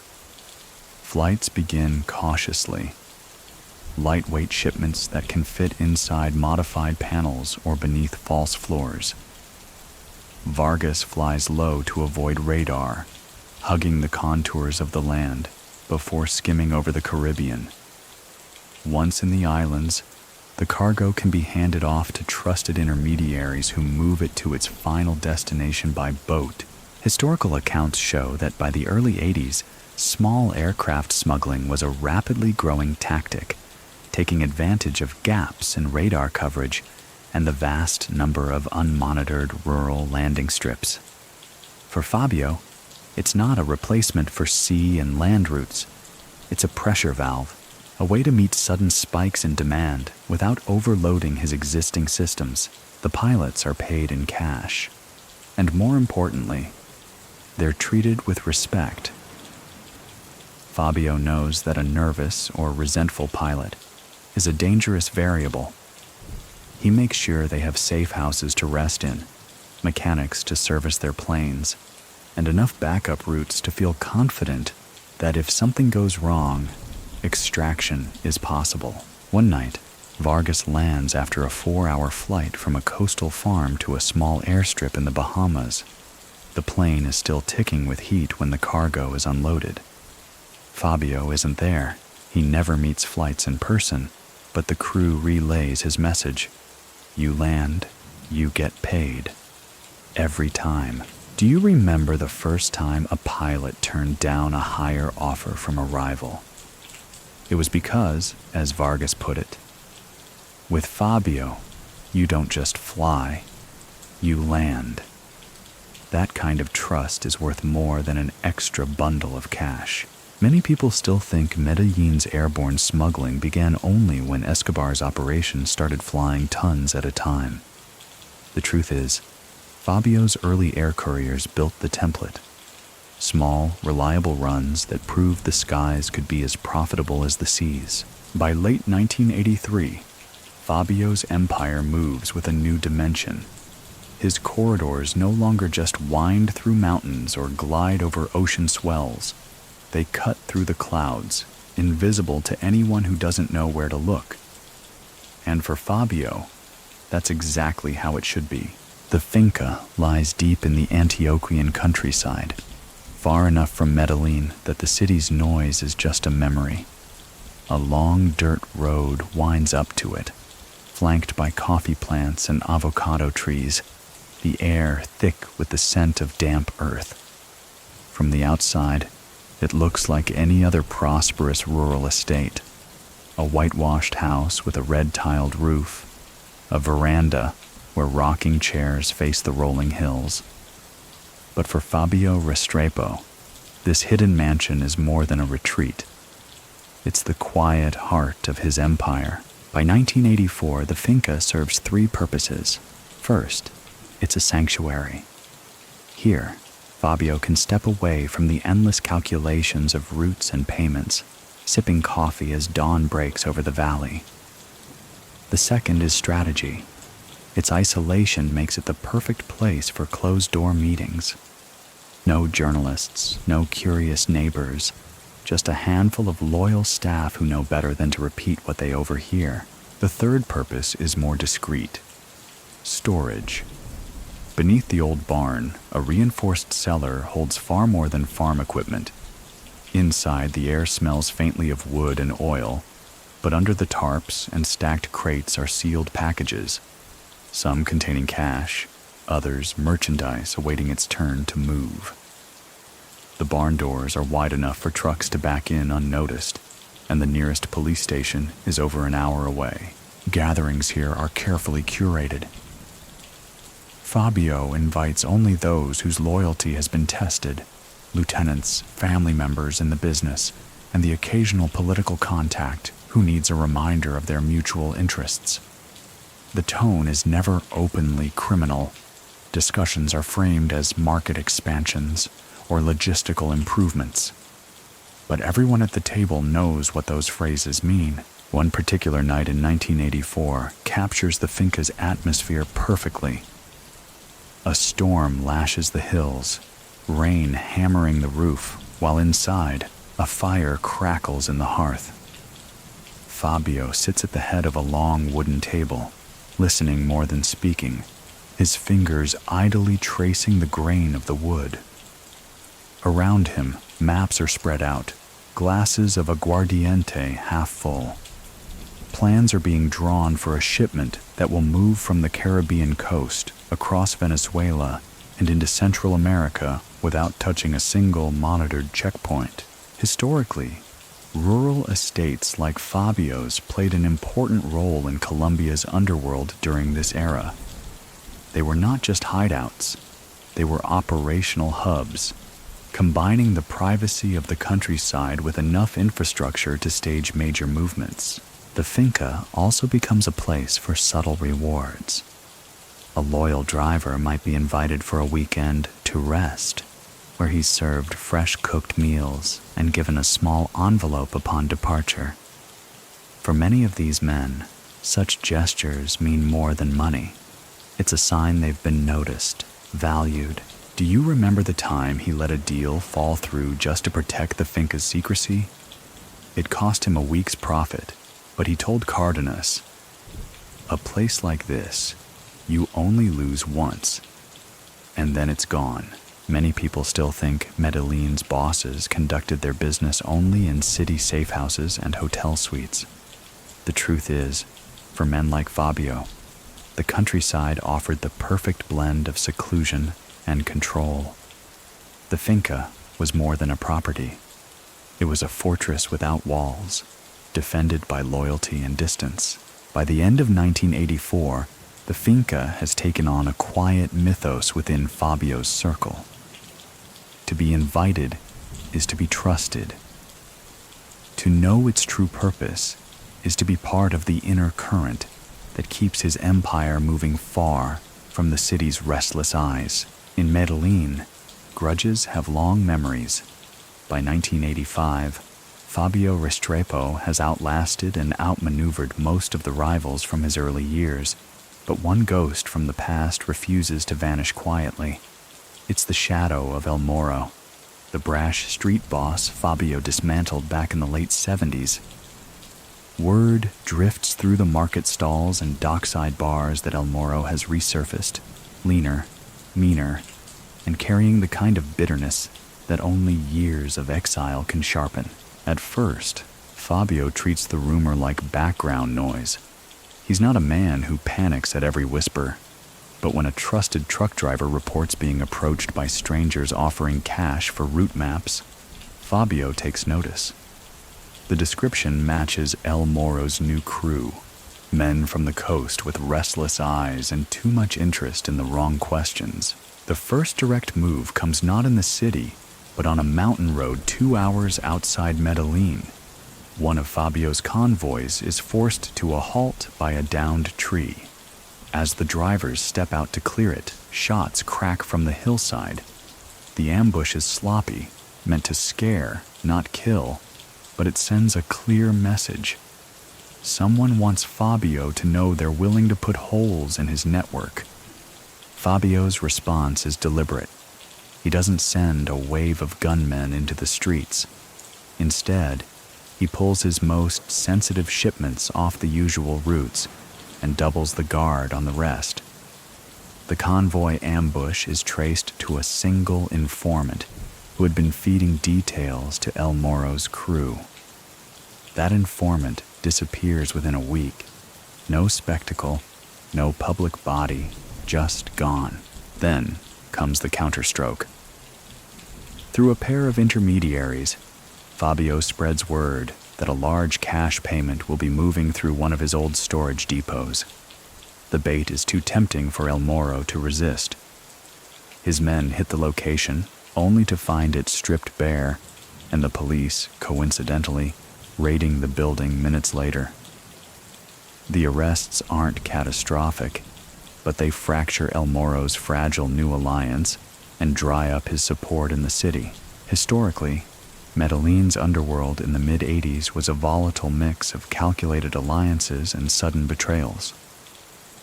A man could be untouchable one month and gone the next, and the speed of these shifts was often determined not by firepower, but by patience and timing. Fabio, as always, played for the long game. One night, sitting with Luis on the veranda of the finca, Fabio says, "Revenge is just another trade. You spend it too fast. You end up broke." Luis nods, understanding the lesson. An enemy destroyed too quickly teaches nothing to the others. Do you remember the night the market vendors heard El Moro was gone for good? They didn't throw a party. They just went about their business with a little less glancing over their shoulders. That was celebration enough. Many people still think Fabio's era was free of serious challenges. The truth is, the challenges came. They just didn't leave scars for the public to see. His wars were quiet, won in shadows, with results that lasted long after the newspapers stopped printing names. By the end of 1985, El Moro has vanished again, this time without the swagger of a comeback. Fabio's network is tighter than before, his routes tested and proven, and his legend quietly reinforced. Not as the man who never faced threats, but as the man who ended them without losing his stride. The first time Fabio Restrepo sets foot in Miami, the air feels different, lighter, sharper, scented with salt and money.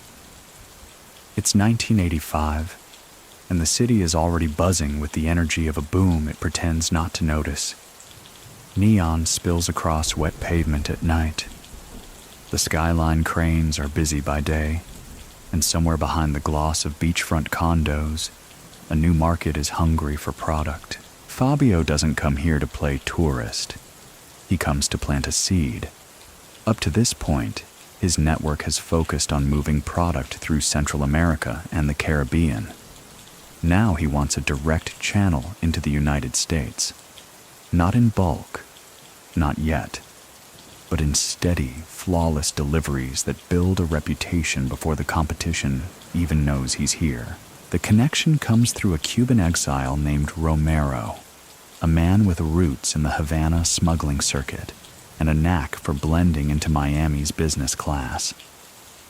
Romero runs a small import company dealing in coffee and tropical fruits, legitimate enough to pass customs inspections without trouble, but flexible enough to hide a package or two in the right shipment. The first run is almost too smooth. A container of Colombian coffee beans arrives at the port of Miami, is cleared without delay, and delivered to a warehouse in Little Havana. Inside, beneath layers of burlap sacks, sits a compact load of Fabio's product, sealed and untouched. The payout is modest by cartel standards, but it's pure, and more importantly, it's invisible. Fabio's rule in Miami mirrors his approach at home. No flashy moves, no unnecessary risks. He avoids the nightclubs where younger traffickers flaunt their wealth, preferring quiet dinners with Romero and a handful of trusted associates. Deals are discussed over grilled fish and white wine, written only in memory, never on paper. Historical accounts show that Miami in the mid-'80s was already a key hub for cocaine distribution, but most players rushed in chasing volume. Fabio does the opposite. His focus is on consistency, small shipments that pass beneath the radar, building relationships with mid-level distributors who value reliability over spectacle. One evening, walking along Biscayne Bay, Romero points to the cargo crane silhouetted against the setting sun. "Every container is a possibility," he says. Fabio nods, but he's already thinking smaller, about parcels hidden in shipments of legal goods, about couriers carrying nothing that would raise suspicion even if searched. Do you remember the first time the Miami buyers asked for more than he brought? Fabio shook his head. Better to leave them wanting than to leave them watching. That restraint is what kept the door open for years. Many people still think the Medellin pipeline into Miami was built entirely by loud operators who flooded the city with product. The truth is, men like Fabio laid the quiet groundwork, forging channels that were clean, trusted, and ready to be scaled when the time was right. By the end of 1985, Fabio's Miami link is just a trickle compared to the rivers others will later run, but it's his trickle. Controlled, dependable, and invisible. It's the first thread in a web that will stretch from Medellin's hills to the streets of South Florida without ever announcing itself. By 1986, Fabio Restrepo's empire is no longer just about moving product. It's about keeping it hidden in plain sight. The bigger the network grows, the more important it becomes to make every shipment look like something else entirely. Diversifying his fronts is no longer just a smart move, it's survival. The produce business, the seafood company, and the coffee exports still run. But Fabio begins layering in smaller, more specialized fronts that can absorb both cash and cargo without raising suspicion. One of these is a chain of hardware stores spread across Antioquia and the coastal towns. On the books, they sell cement, nails, and roofing materials. In reality, they serve as drop-off points, their back rooms doubling as temporary storage for shipments in transit. Another is a small fleet of delivery vans for a home supply business. The vans carry everything from furniture to sacks of animal feed, exactly the kind of boring cargo that slips through checkpoints without inspection. Hidden compartments beneath the cargo floors can hold packages small enough to avoid dogs and big enough to make the trip worthwhile. The beauty of these fronts is that they create legitimate cash flow. Every register tape, every receipt, every order slip becomes part of the paper trail that makes Fabio's wealth look clean. Money from the trade is filtered in as sales, and because the businesses serve real customers, the numbers hold up under scrutiny. Historically, Colombian traffickers of this era learned that diversification was the best shield against both law enforcement and rivals. Those who relied solely on drug profits often collapsed when a single route was compromised. Fabio avoids this trap by ensuring that each arm of his network can survive independently, even if another is temporarily shut down. In one coastal town, Fabio funds the expansion of a farm supply store run by an old friend. The store stocks tools, seeds, and livestock medicine. Officially, it's booming, thanks to the agricultural sector. Unofficially, it's a perfect stop for couriers moving between inland and coastal routes, offering them a place to rest and transfer cargo without drawing a second glance. One afternoon, sitting in the shade of the store's loading dock, Fabio watches a shipment of fertilizer being stacked for sale. To anyone else, it's just another pallet. To him, it's cover, a safe shell for something far more valuable. He turns to Luis and says, "The more ordinary it looks, the harder it is to see. Do you remember the time he moved an entire shipment inside display furniture? Customers bought the sofas and tables without knowing they'd once carried enough product to bankroll a month of operations. The risk was minimal, the payoff discreet, and the story became an inside joke among his lieutenants. Many people still think Medellin's bosses lived off nothing but illicit profits.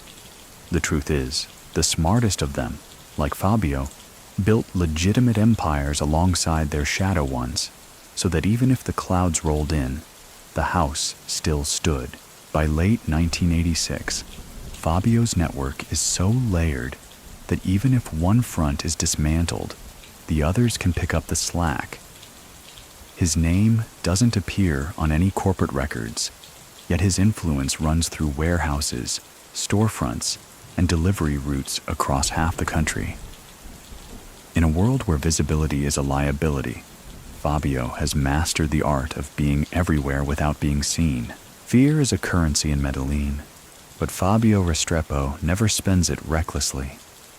By 1986, he understands that the most effective kind of fear isn't loud. It's the kind people carry quietly, in the back of their minds, every time they think about crossing him.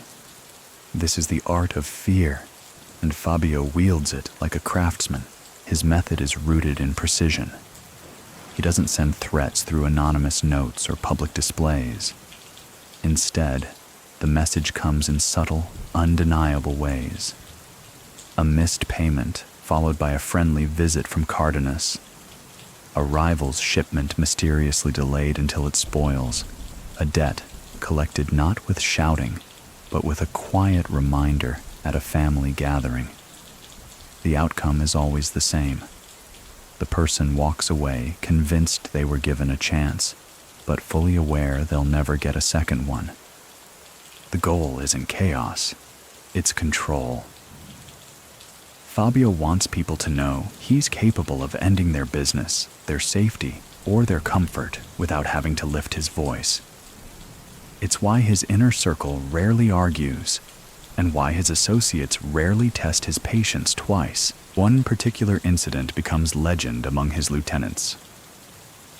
A mid-level distributor in the coastal region decides to hold back payment, assuming Fabio is too far away to notice.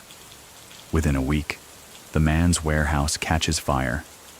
No one is hurt, but the stock is ruined, and the insurance company refuses the claim due to suspicious circumstances. Days later, Fabio's envoy arrives, not to threaten, but to offer financial help in exchange for immediate repayment of the debt. The distributor accepts. From that moment on, he treats Fabio's payments as sacred. Historically, the mid-'80s underworld in Colombia thrived on spectacle. Assassinations and bombings drew headlines and sent rivals scattering. Fabio rejects this approach.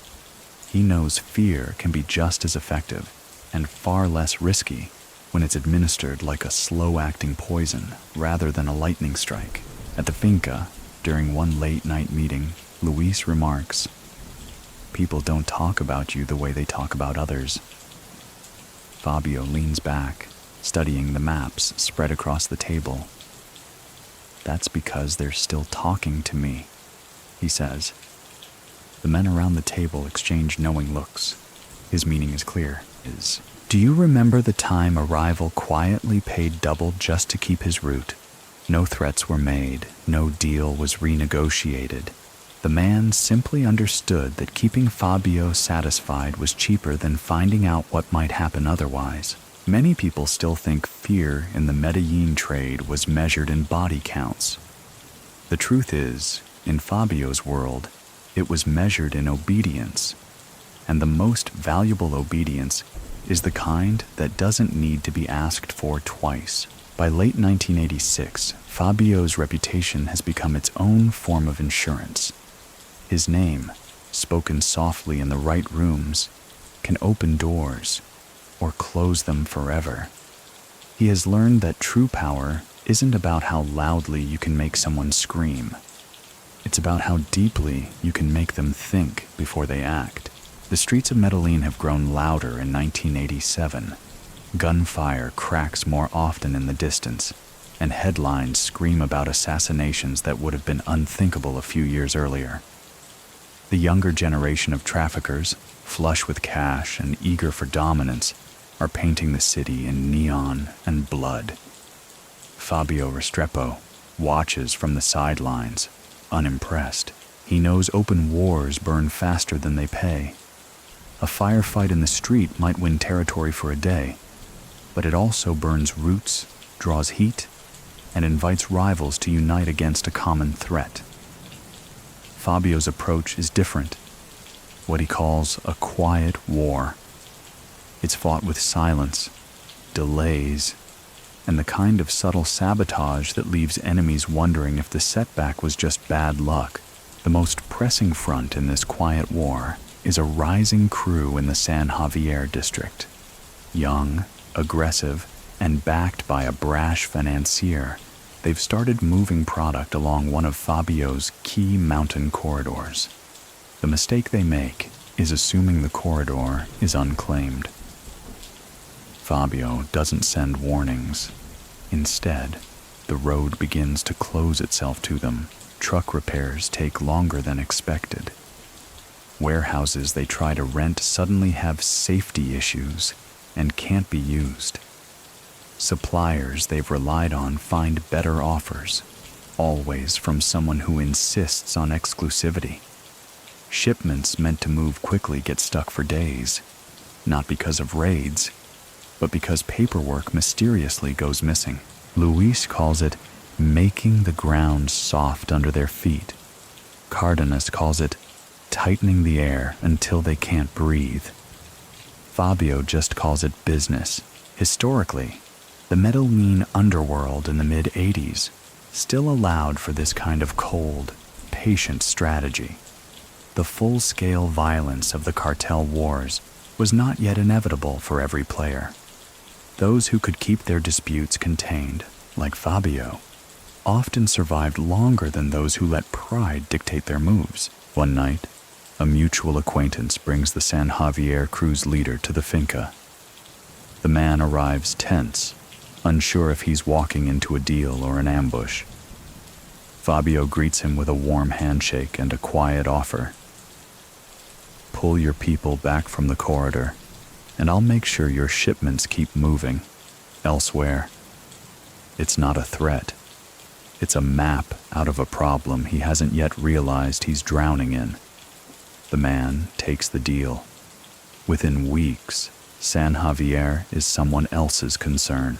Do you remember the time he said, "Sometimes you win by letting them think they chose to lose"? That line stayed with Luis for years, repeated whenever a rival walked away smiling, not realizing they'd just given up the fight. Many people still think every Medellin rivalry ended in blood on the pavement.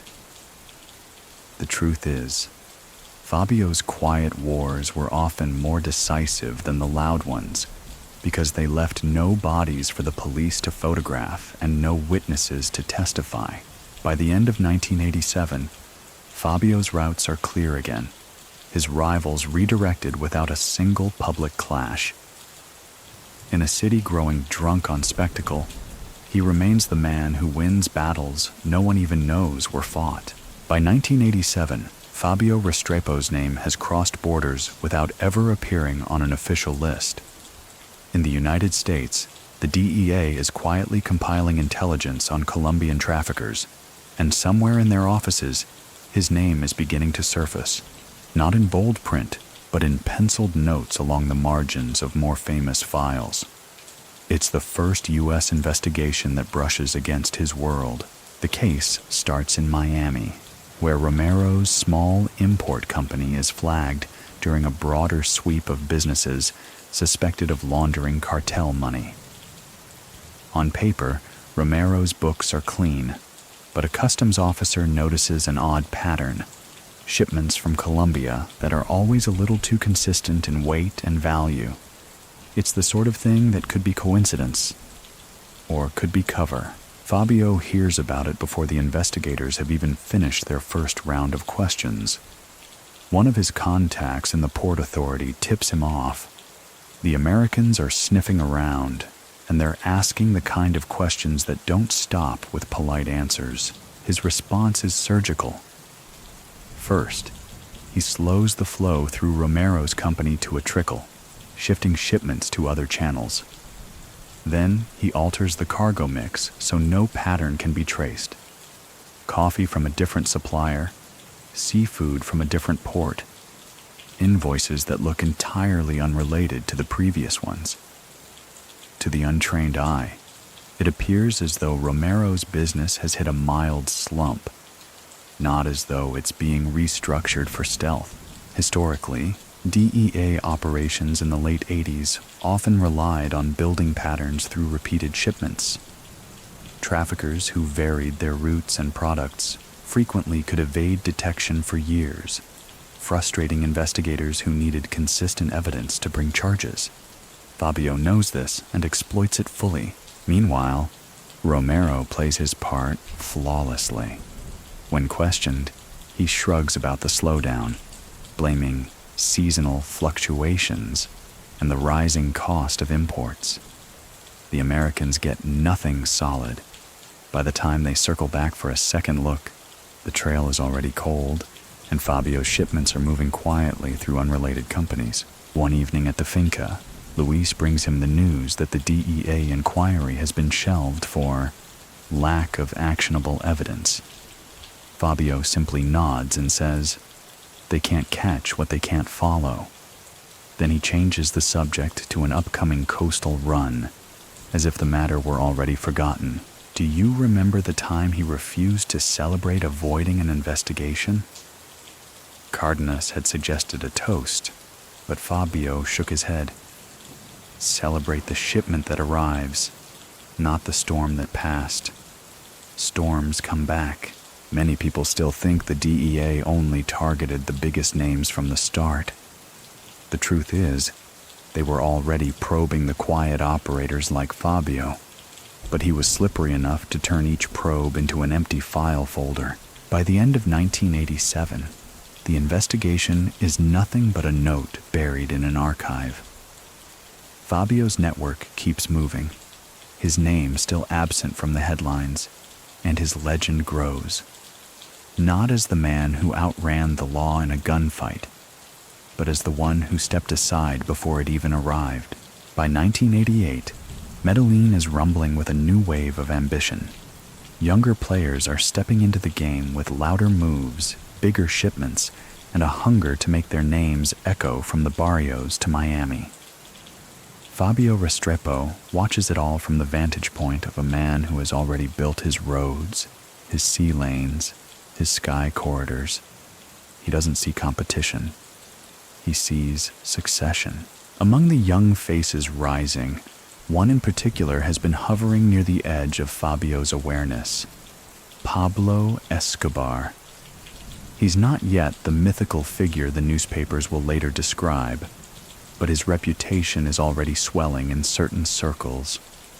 The man is bold, willing to make the kind of deals Fabio never needed to, and fearless about placing himself in front of cameras or politicians. Fabio doesn't seek him out. Their first real meeting happens through a mutual contact, a warehouse owner on the outskirts of the city. Escobar arrives in a plain shirt, carrying himself with the restless confidence of someone certain he's destined for more. Fabio is seated at a corner table, the warehouse echoing with the distant clatter of loading crates. The conversation is brief but pointed.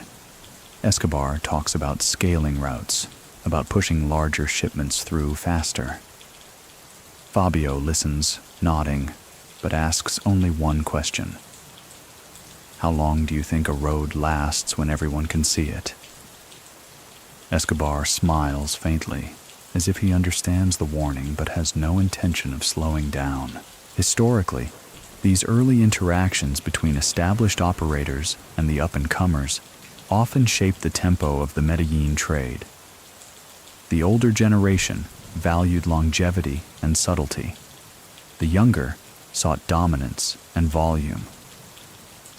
Fabio's quiet control was the polar opposite of Escobar's flamboyant expansion.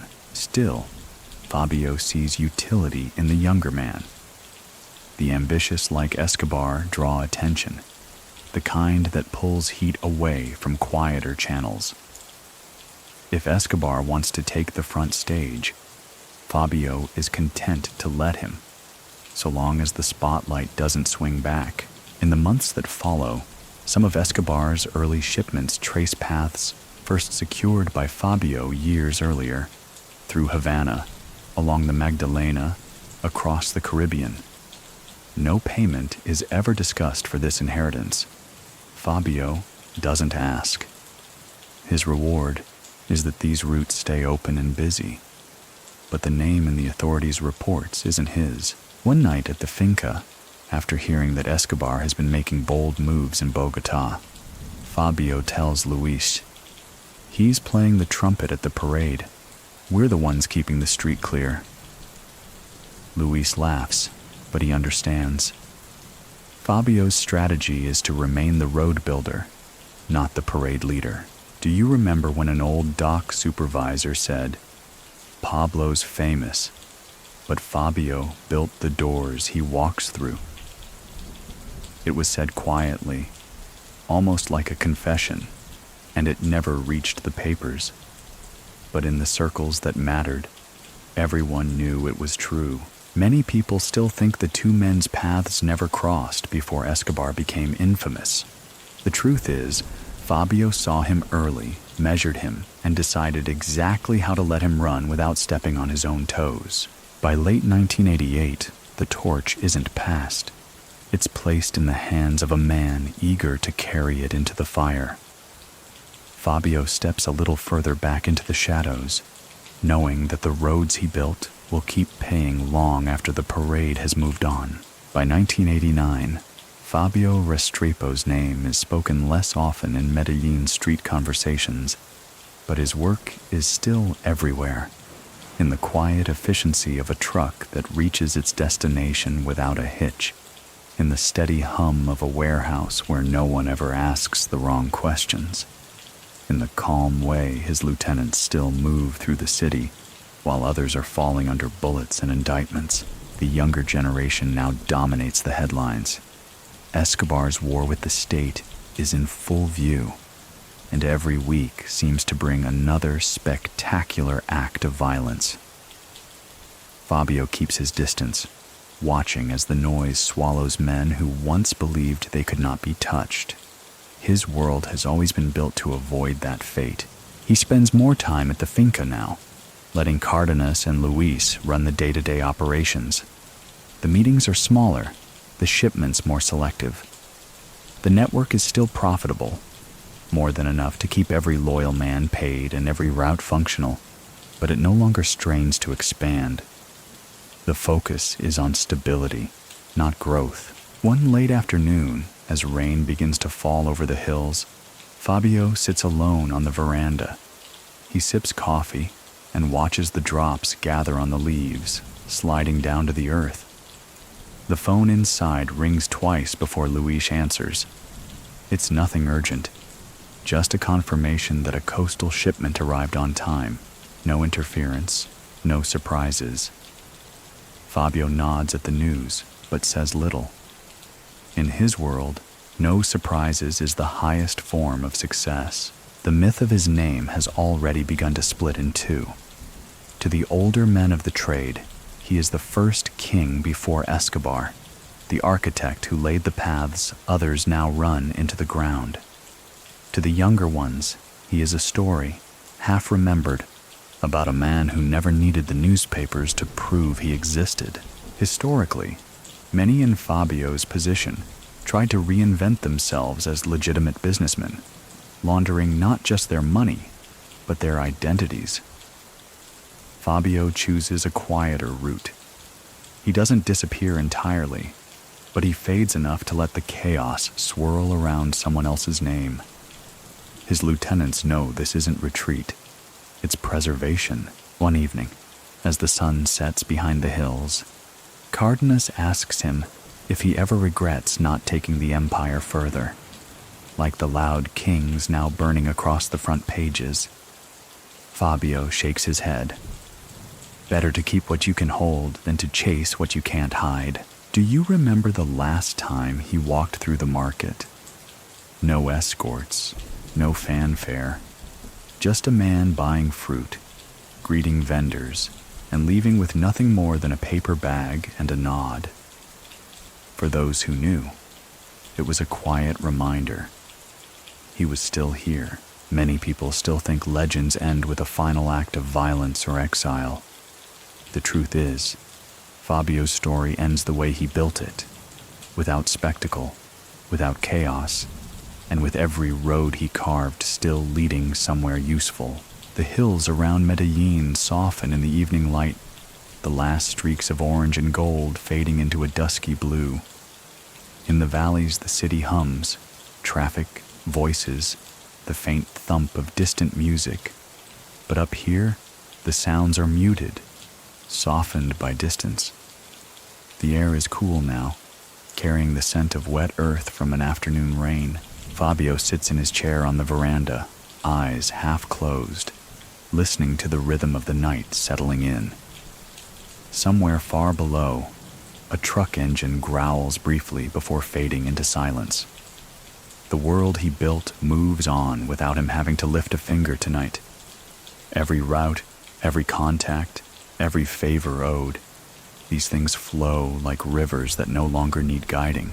The shadows lengthen across the fields, and the first stars appear. steady and indifferent. Fabio's breathing slows, and the lines on his face seem less like marks of age and more like a map. Each crease a road taken, each corner turned with care. The city will go on changing. New names will rise, loud and reckless, and they will burn bright until the light consumes them. But here, on this quiet hill, the night asks nothing except stillness.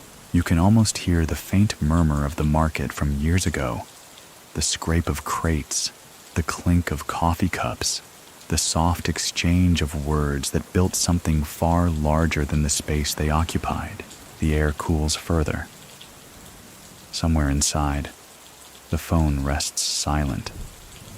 Fabio leans back, the wooden chair creaking softly beneath him, and lets the night settle completely. The roads are still there, the corridors still open, and for now, that is enough.